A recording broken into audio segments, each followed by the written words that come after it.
Hey, hello there. Welcome to Talking with Tony. And we have a new guest for our YouTube series, but he's not a new guest to me. He's appeared on Talking with Tony many times through the year. He's Dr. Evan Horton, the superintendent of Coweta County Schools. Evan, thank you so much for taking the time. Everybody gets a position here that's a guest here. So you're a Talking with Tony correspondent. So it's time to welcome in Talking with Tony correspondent Evan Horton to the show.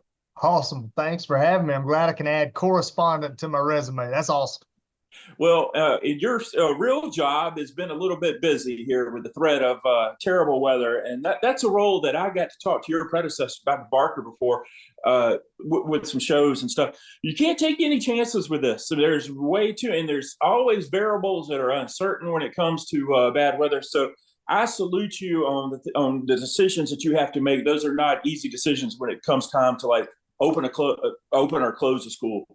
They are all always very difficult decisions, and have a lot of variables that are involved with them. And you're really just trying to do the best you can to make sure that everybody's safe. And it really comes down to risk tolerance to a degree. So today was one of those days that we ended up not going because of forecasted weather, and the forecast might not have verified as they thought it would. But at the end of the day, still tough decision, but I think the right decision. No, there's no question. There is no question about that at all. Just too many risks involved, and anybody to be sensitive to the threats of bad weather and tornadoes. It's the people of Coweta County, specifically the people of Newnan, considering what all's gone there. And once again, I want to congratulate you and your team and what you guys have been able to do in rebuilding specifically Newnan High School. I don't think people grasp the setbacks that was for not only the students that they had to deal with, that the athletic programs as well. This is a lot of obstacles to overcome. And you guys, if I were giving out a grade, Evan, I'd say A plus. Yeah, everybody's done a really good job. We're finally getting toward the end of that rebuilding project over there. And man, the school is beautiful. Facility is going to be first rate. And I can't wait for the day when everybody's together over there next July. It's going to be incredible. Evan, it was fortuitous time in having you here because your alma mater is in the news a good bit right now. Made some a lot of people were shocked. I don't think I was as shocked as most people were, but Nick Saban is stepping away and he's retiring. I believe he's age 72. He did an incredible job, of course. No one's going to be able to argue anything about his legacy. I am not quite old enough to remember when Bear Bryant stepped away, but I do remember watching football and watching Keith Jackson talk about Ray Perkins is going to do a great job. It doesn't matter who the next head coach is. Those are just such huge shoes to fill. It's like Gene Bartow taking John Wooden's place. This is going to be difficult, but Alabama will do what's right for the University of Alabama. Now, I know I'm throwing a lot out there at you, but your thoughts first on Saban and the person, what it will take to fill those shoes, because those shoes aren't going to be filled, but someone's going to be in that position. Yeah, well, first off, my take on Saban, of course, the greatest of all time, and the greatest in the modern era for sure in college football, and quite possibly the greatest of all time.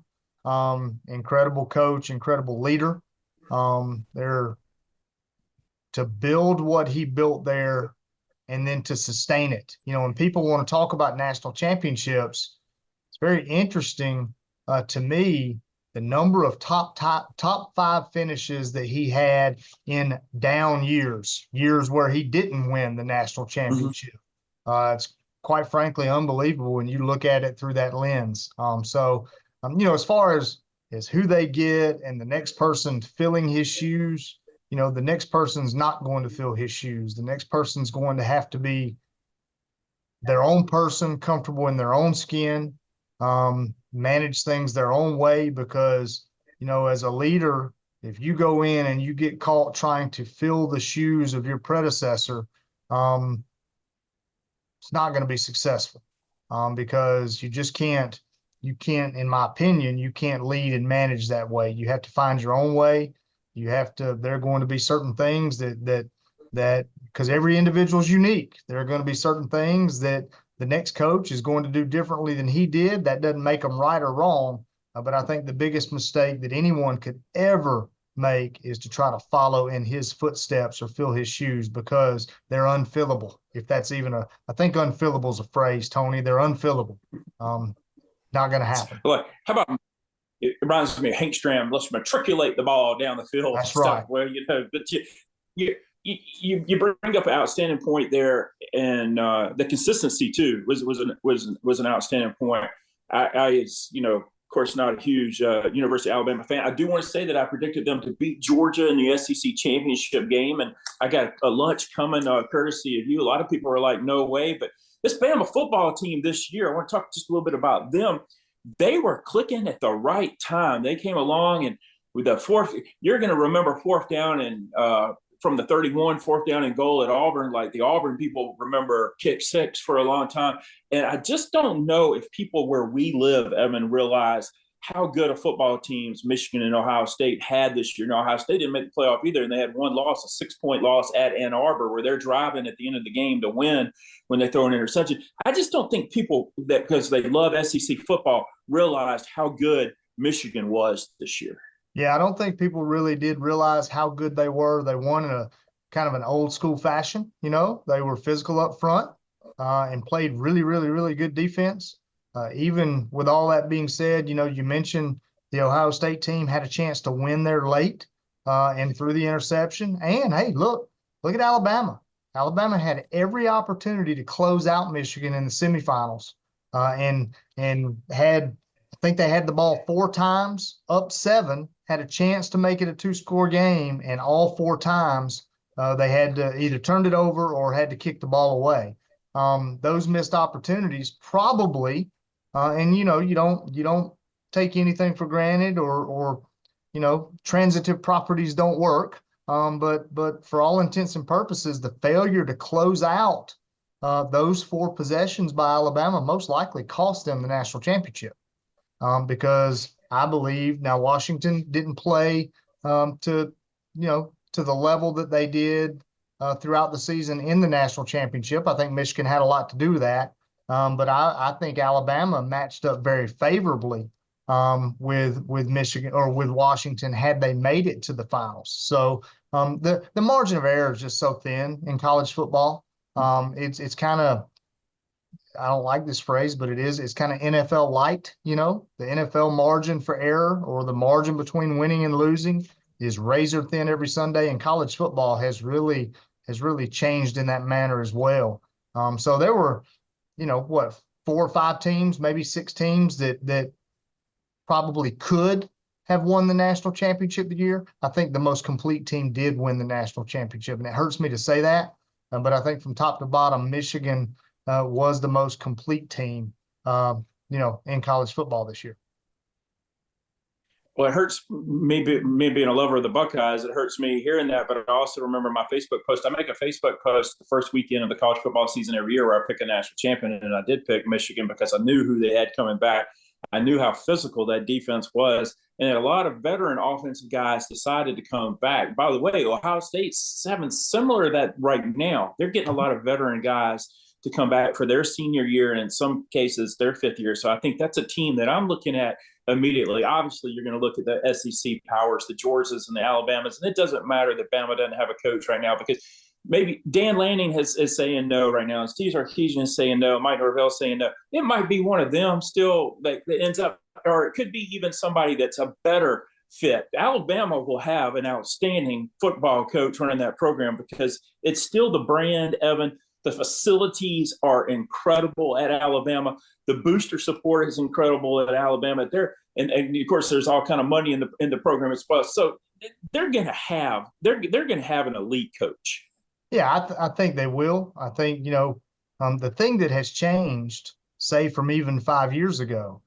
5 years ago, your coach leaves or retires. And as an athletic director, you got a little bit of time to have your search, and you don't run the risk of everybody being able to jump in the portal and go to other programs within 72 hours. This new age of college football, the portal just closed for Alabama players last week. Well, with a retirement, it now opens back up for another 30 days, I believe. So there's a lot of things that go on behind the scenes that could negatively impact your program because players can go other places. You hope that doesn't happen, but I'm sure there will be some of that that goes on. And let's be real clear. Probably if Coach Saban was right here, right now, he would say, you know what? I'm a great coach because of a lot of great players. You can be the best coach ever, and if you don't have good players, you're not going to win.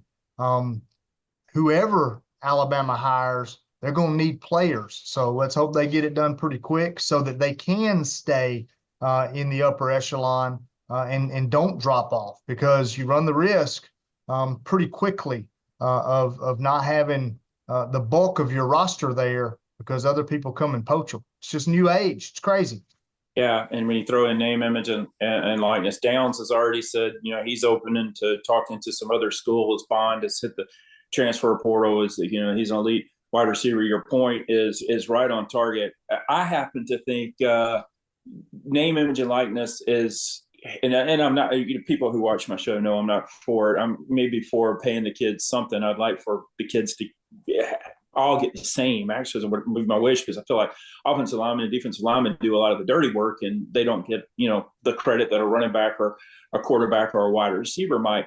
I will say that it chased David Shaw, somebody who I just at Stanford, because he didn't do name, image, and likeness that first year, and it chased him away. The military academies don't do it. I of course pull hard for them and respect that and appreciate that. But I'm seeing a lot of the older coaches. Yeah, they were going to retire, but they really are leaving even before I think that they even planned after these. Think back. We're going to talk college hoops here just a sec. But Krzyzewski, Roy Williams, Boeheim, and others, Hamilton probably after this year. I just believe somebody in that group would still be around if name, image, and likeness wasn't a thing. I mean, it's hard enough to recruit kids. Now you got to outbid people too. Yeah, it's a different world. It really is. And I agree with you 100%. I believe that the players, the athletes, they deserve to be paid. Because I mean, we're talking $1 billion industry here, billions of dollars. I think they deserve something. I don't know if the current framework is going to be sustainable for the long haul. Maybe it is, maybe it isn't. I'm not a big fan of. Let me just say, I'm not a big fan of the current framework.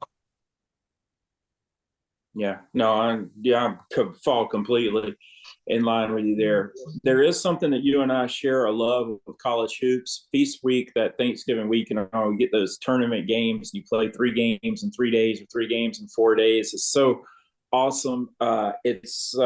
I look forward to it like you do. It's your favorite week of the year. Who's really impressed you so far in the college basketball season? This past week, we've had upsets where number 1 and number 2 earlier in the week were beat. At Purdue, we both were real high on, but we saw that they had some problems early on too, and they look like a complete different team when they're on the road and home. Who is impressing you? And I'll be the first to admit I haven't watched as much college basketball this year as I traditionally would. Just hadn't had the time. You mentioned Purdue. Purdue's going to be just fine. I mean, they really are. They're kind of Jekyll and Hyde right now. It's going to take a little time for things to come together. The issue they have, though, at least to me, they don't shoot the ball great. And when you get to March, you better be able to knock down some shots. People aren't just going to let you post up and get to the rim and that sort of thing. They do play great defense. You got to make foul shots too. That's right. You got to make free throws. At Purdue. Yes, right. You got to make free throws. So, those guys, you're going to have all your traditional programs are going to be right there. Kansas is going to be good. Kentucky's good. What you got though is, and we've seen it in football, and we now see it, I think, more so in other sports. There's just such parity, across the entire country. You mentioned upsets. You see more and more of that just because of parity. And I think in basketball, that's an example of what NIL has brought to it. Duke, North Carolina, Kentucky, and Kansas, they still get really good players, but they don't get all of them anymore. Other people get good players. You got Memphis who Javon Quinterly, who was at Alabama last year. He's now at Memphis with a with just a cast of incredible players. And look, I'm smiling right now because my good friend Bill Hargrave is the president of Memphis. So that's why I'm not smiling at Alabama's loss there. I'm just smiling about how good of a player he is for Memphis right now. Yeah, but you know, when you look at a team like even Alabama, struggled a little bit early. They played one of the toughest schedules in the country early. They're starting to come on now in conference play. Auburn, I mean, Coach Pearl, anybody can say what they want about Coach Pearl, man. He does an incredible job year after year after year. And when you get ready to play them, you better bring it, because if you don't, they're going to embarrass you. It's just there are so many good teams and programs. I think you could look in college basketball right now, and realistically, there are 20 teams in college basketball that you could look at all 20 teams and say, you know what? The first weekend in April, the first Monday in April, 20 of those guys, one of those guys could be standing and be the national champion. That's what makes it so much fun. They just beat up on each other all year, and that's what's been going on. You said it, parity without a question. The thing I admire about Pearl and I admire right now about Auburn is he'll go 11, sometimes 12 deep.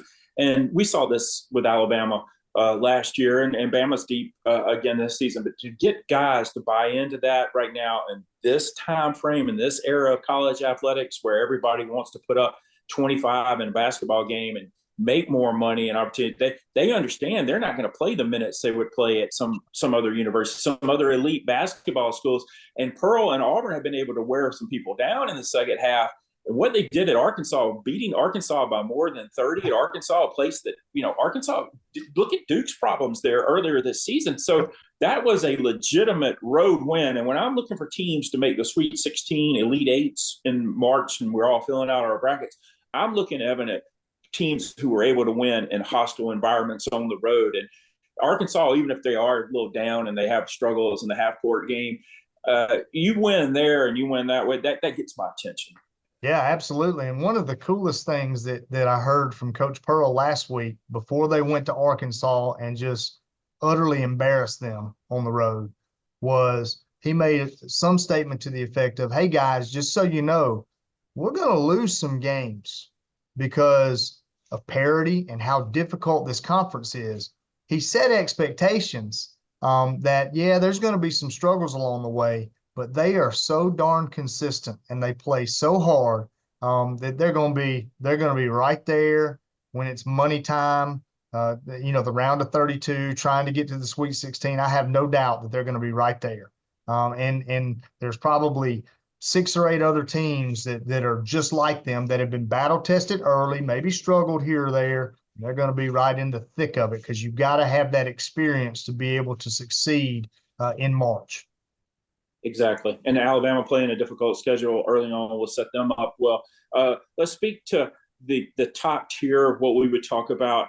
I initially was hopeful for Auburn, but I certainly felt good about Kentucky, Tennessee, and Alabama. And it's never easy to win on the road. Tennessee found that out, in Starkville. Mississippi State's got to find veteran team as well. Ole Miss does. Ole Miss is a much better team. Now they're going to have nights where they're off as well. But the SEC, we used to put the ACC so far ahead of the SEC in basketball. I really don't do that anymore, Evan, because how much depth there is in the SEC. That top tier is not the only 4 great basketball teams in the SEC. We've got it almost top to bottom. That's right. You've got a pretty complete conference top to bottom in basketball. And, used to, back when I was in school, the only real team in the SEC that was going to compete with the North Carolinas and the Dukes, and back during that time, the NC States, was Kentucky. I mean, honestly. Well, now you've got 6 or 7 teams that they're not fearful of a Duke or North Carolina or any of those guys. They're not fearful at all. A Tennessee is not fearful of a North Carolina. And when you look to next year, an Oklahoma or a Texas isn't going to be fearful of those ACC schools either, So to your point, I think the SEC has caught up from a conference standpoint and is a more complete conference than, say, it was back in the mid-90s. Absolutely. And I would warn the viewer too, if your team is in the SEC or the ACC or the Big Ten, one of these top, conferences for basketball, Big East, if they start out 1-2, 1-3 in the conference, don't give up hope on them. It is a long season and it is a long conference season as well. And you want to be playing your best basketball at the end of the year. I don't believe, because of some of the things, the distractions and all that happened to Alabama last year, Bama was really playing their best basketball at March Madness time, because Bama had the best, in my opinion, had the best team in the country last year, and they ran up against a difficult matchup, a game that you were concerned about with San Diego State. So don't panic if your team is 1-3 right now, because you want to be playing your best basketball the last couple of weeks of the regular season going into your conference tournament. And we could sit here and talk about whether it's good or bad to win your conference tournament, because then you're going to go into the NCAA tournament. You might have had to play 3 or 4 straight days, but it's not panic time if you get off to a slow start in conference play. Nah, panic is for fans. But it's certainly not panic time, and let's just be real about it. If you roll through non-conference play and you're 12, 13-0, and then you roll through the first, 5 or 6 games of your conference and you haven't really been tested, there's going to come a point where you're going to get punched in the mouth and you're going to have to dig down deep and survive a game somewhere. So the question becomes, I think, had you rather that happen early or late for the first time? And if I got my choice, I'd rather have taken the punch and responded early, as opposed to the first time I get challenged being in an elimination game, So no need to panic. There's a lot of good teams out there. There's a lot of tough places to go and play.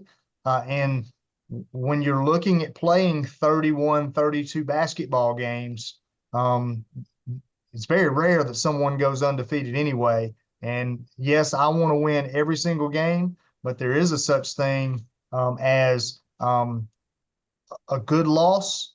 And if you use it the right way and don't waste a failure, then it can set you up for tremendous success down the road. So no need to panic if you get battle tested and come up a little short on the scoreboard.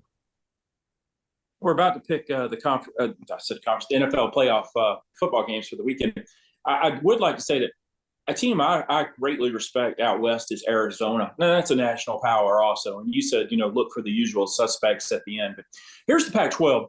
They are disbanding, had a team in the college football playoff championship game that held it together throughout the season. I can see something like that happening, the basketball team of Arizona mirroring the success of Washington's football team this year and trying to bring the Pac-12 championship, as Bill Walton would say, the Conference of Champions, one more title.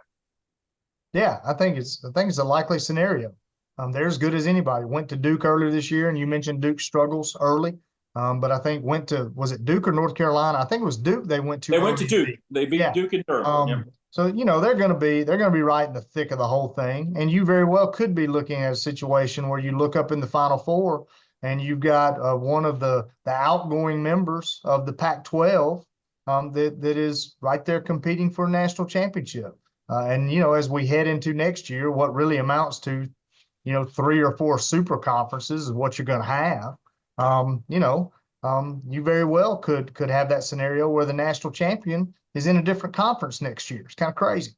Yeah, that's a whole another episode, but I hate all this realignment because I grew up loving the Rose Bowl and loving the Big Ten, going out there to play UCLA or Southern Cal or Washington or whoever. Now that those schools are going to be in the Big Ten is just screwed up. But yeah, you're right. We could have that situation where they won the national championship for a team, and Evan, I wish we were still back in the old days where we had the Big Eight and the Southwest Conference and all. I loved what we grew up with, learning the teams and the conferences then.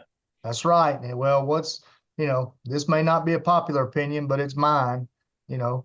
Money got involved, and when you got TV drives the money, and that's where we are. So anyway. One of your finest employees in the school system, John Perkison, said on Facebook a couple of weeks ago, pardon me, but I don't have time to memorize and learn what team what conference your team is playing in next year. And I thought that was well said. Well, and it's kind of like, and I will screw this up when I say it, but I was talking to somebody the other day, and I'm the biggest college football fan there is. And I said, to someone, I said, I really struggle with, because I love college football. but I don't really like college football right now. I love what it is. I love the game and the competition, but I really don't like what it has become. And I think we're kind of headed that way with all amateur sports at the NCAA level. And it's just, you know, it is what it is. Right. No, you've said that well, and you speak for a lot of us when you say that. Those are poignant words. I do all year been having people pick college and NFL games, football games with us, and the college season is over. But I have to have you pick the first round of the NFL playoffs. Your good friend Ken Kesselring and my friend's going to be my guest for the conference championship weekend. He only gets to do 2 games. You get to pick 6 games here because of the first round of the playoffs. We're going to start it with my guy C.J. Stroud at home against arguably the best defense in the NFL with the Cleveland Browns. Now, look, he's down weapons. C.J. Stroud is, yet he's still getting the job done. He's going to need a big game. He's going to need some help from your guy. I always mispronounce his name. John, the kid that got hurt from got hurt. He needs him to step up because Nico Collins can't do it all by himself. Right now, he's got one wide receiver and 1 tight end. So, what do you think? Stroud pull it off. The Texans pull it off at home against Cleveland. Well, I'll say I have really enjoyed Houston's story this year. They were projected to be one of the worst teams in the NFL. Going into the season, to be able to get into the playoffs. D'Amico Ryans has done a great job. However, defense travels. I'm going to go with Cleveland in that defense. And look, man, the magic of Joe Flacco from the couch to the wild card. I think Cleveland rolls on the road this weekend. It is in Houston, right? Yeah. It is. Yeah. Cleveland rolls on the road this weekend. They made that great story about Kurt Warner was working at supermarkets or something like that, and then ended up with a Super Bowl championship. Flacco may even be more impressive. Like you just said, the couch and get the job done. It's going to be so cold in Kansas City for this ridiculous Saturday night game that Peacock has exclusively got rights to. I don't do much streaming. Peacock is one streaming service I have, but I'm not going to watch it. I'm going to boycott it because I don't like what they're doing to. I have friends who have parents who are 80 years old. They don't know where to find Peacock. They don't know anything about that. They're not going to be able to see this football game Saturday night, so I'm boycotting it. But I do like the Kansas City Chiefs at home against the Miami Dolphins, especially in those conditions where you're talking about potentially -5 degrees. Yeah, the Chiefs aren't last year's Chiefs. I think they, their issues at wide receiver, pretty well documented throughout the year. Miami, though, really, when giving up that 95-yard punt return last week to the Bills, it really hurt them because now you go from being able to play a home game in Miami to now you're having to go on the road. Last forecast I saw a little while ago was for 0 at kickoff with wind chill of -30. Couple things, the weather is certainly going to play a factor, but I also think Miami's pretty banged up from what I hear. They got a lot of injuries. And someone told me a long time ago, when you look at the NFL, the thing you always need to watch out for is that injury report. With that being said, the weather and the injuries, I'm going to go with the Chiefs, but I think it may be, I think there's a 4-point spread on this thing. I think It may be a little bit tighter than Vegas thinks it is. I think Miami's going to go and play well, but I think the Chiefs win in the elements with those injuries to the Dolphins. Okay, unfair question to ask you, but you a Taylor Swift fan or not a Taylor Swift fan? Oh man, you know what? I have my kids love her. Let me say that. I got 2 daughters and they love her. So I've kind of become a fan of some of her music, I'm not a Swiftie, but every time it drives them crazy because every time Taylor Swift comes on in the car and the radio, I'll say, you know what? That old Taylor, she's a pretty good singer, and they just lose their mind. So anyway, yeah.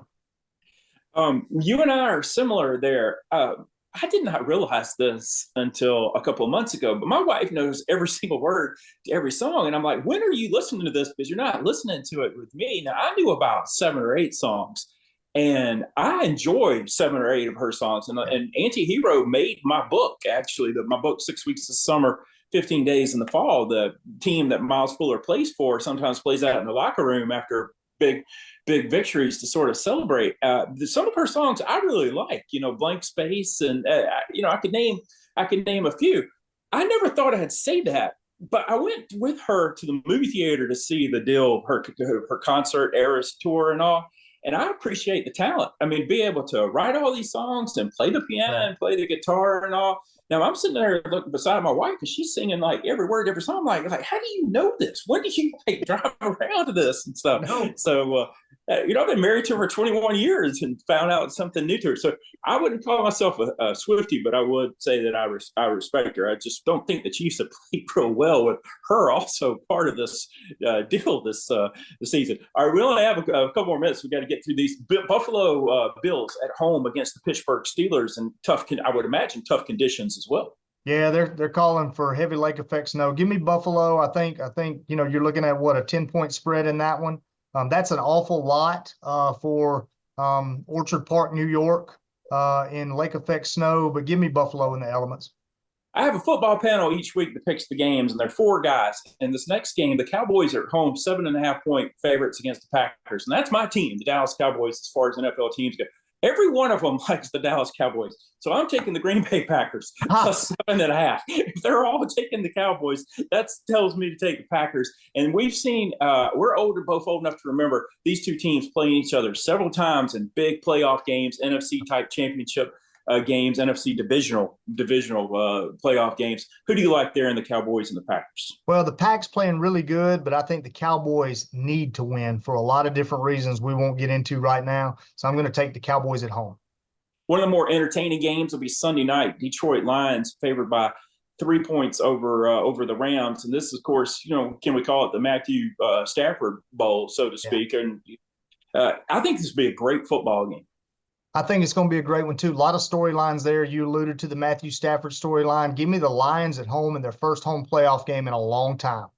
And they whipped my Cowboys in the early 90s before the Dallas won those back-to-back. I think that's the last playoff win for Detroit. And I remember it was a Sunday afternoon, and I was devastated. Philadelphia goes to Tampa Bay on Monday night to close it out. I think Jalen Hurts and the Eagles rebound. Yeah, this is the toughest game to me of super wild card weekend to pick, just because Tampa's from the NFC South, and we all know about that. We'll get into that another day. But Philadelphia has really been struggling here recently, especially on the defensive side. They cannot stop anybody. That being said, I'm an Alabama fan, love Jalen Hurts. I think in spite of Philadelphia's struggles, I think they will eke one out in Tampa on Monday night. Okay. And I got to ask you this. Where do you see Bill Belichick coaching next year? I pray it's not in Atlanta. Just because, I mean, how long are you getting him for? 4 or 5 years tops, probably. Yeah. So, and of course, I'm no expert. The people that are making those decisions know a lot more than me. I don't know where he lands. I've heard a lot about the Washington Commanders, maybe. That's something that's been thrown out there. Of course, Atlanta has been mentioned. It's going to be interesting to see. Different animal, that NFL, though. Evan, I really appreciate you taking the time to join me. I'm 56-36 against the spread this year. Here are my 3 picks for the Super Wild Card weekend. I'm going with the Chiefs -4, the Packers +7.5, the Eagles -3. As we roll away, you'll get the picks of Danny, Kevin, Brian, and Stormy. Danny, 17 games over 500 in his own right. I had a great time with you today, Evan. Thanks so much. Enjoyed it. Take care. All righty. Everybody enjoy Super Wild Card weekend. We'll see you next time right here on Talking with Tony.